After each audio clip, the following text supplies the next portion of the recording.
ሰው የሚተኛባቸው 3 የተከለከሉ አልጋዎች አሉ። በዚያ የተኛህ ነው ተነስ የሚለው ዲያቆኑ።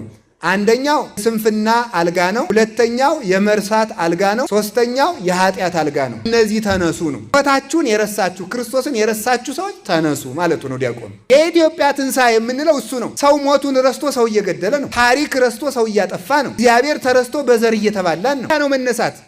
ትንሣኤ ይለዋል ነው። ከዚህ ክፋት ተነስ።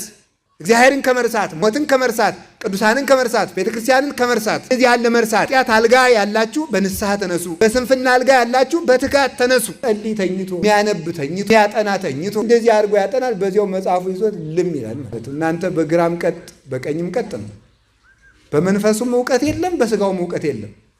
በግድ ተለምና ነው ያቺ ሲመታ የምትመረቁት ማለት ነው። ኢትዮጵያ ተነሳች የምለው እኔ ስንፍናችን ስናስወግድ፣ ኃጢአት በንስሐ ስንነሳ፣ ከመርሳት በተዘክሮ ስንነሳ፣ በማሰብ እግዚአብሔርን በማሰብ ታሪክን በማሰብ ሞትን በማሰብ ቅዱሳንን በማሰብ ክብራችንን በማሰብ የራሳችን ክብር ረስተነው ራሱ እኮ እንስሳ ሆነናል። አይጥ አልባስንም፣ ከባብ አልባስንም፣ እንስሳ አልባስንም፣ አውሬ አልባስንም። እስቲ እባብን የሚበላ እባብ አምጡ፣ እስቲ ዘንዶን የሚበላ ዘንዶ አምጡ። የለም። አንበሳን የሚበላ አንበሳ እስቲ አምጡ፣ እስኪ በሬን የሚበላ በሬ አምጡ። ሰው ከእንስሳ አልባሰብ። ከዚህ ስንነሳ ነው ኢትዮጵያ ተነሳች ማለት ነው። ደግሞ የምንወደውን ባንዲራ እንድንጠላው እኮ ነው እንዲህ የሚያደርጉብን። ሰው እመቤታችን እንዲጠላት እመቤታችን በአብይ ጾም ብሉ ብላለች እያለች ያች ሰው እያስበላች ነው ሰሞኑን አሉ።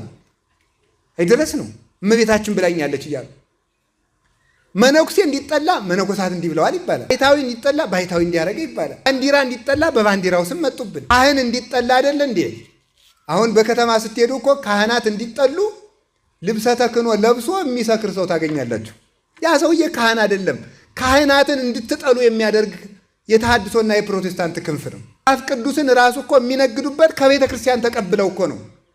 መጽሐፍ ቅዱስ ሆኖ እንዲቆይ ሕልውናውን የጠበቀችለት እኮ ቤተ ክርስቲያን ናት። መጽሐፍ ቅዱስን የጠበቀችው ቤተ ክርስቲያን መጽሐፍ ቅዱስን ትተሻል አትባልም። አይኑ የሚያይ ሰው አይን የለህም ይባላል። መጽሐፍ ቅዱስን የምትኖር ቤተ ክርስቲያን መጽሐፍ ቅዱስ አታውቂም አትባልም። ማርን እየበላ ያለን ሰው ቀምሶ የማያውቅ ሰው ማር አይጥምም ማር አልበላህም ይባላል አይባልም። ክርስቲያን እኮ መጽሐፍ ቅዱስን ኑር